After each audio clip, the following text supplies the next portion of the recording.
దేవుని యొక్క వాక్య భాగాన్ని చదువుకుందాం. 121వ సంకీర్తన. నాతో పాటు మీరందరూ కూడా ధ్యానంలో ఏకీభవించండి.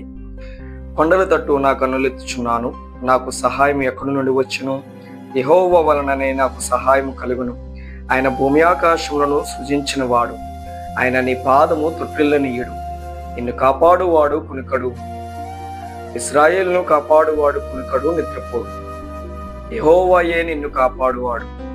నీ కుడి ప్రక్కన యెహోవా నీకు నీడగా ఉండదు. పగలు ఎండ దెబ్బైనను నీకు తగలదు, రాత్రి వెన్నెల దెబ్బైనను నీకు తగలదు.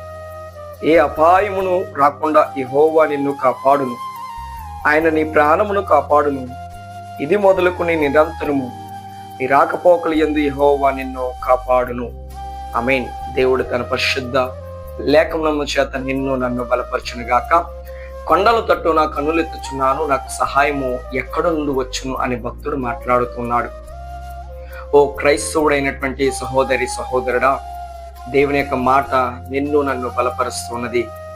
ఆపత్కాలములో, బలహీన సమయములో, శ్రమలో, ఇబ్బందులో, కుమిలిపోతున్నటువంటి తత్వములో ముందుకు సాగుతున్నావేమో, నీకు నాకు ఆధారమైనటువంటి యేసయ్యను ఆశ్రయించినట్లయితే ఆయన మనకు గొప్ప సహాయం దయచేస్తాడని వాక్య భాగము చక్కగా మాట్లాడుతున్నది.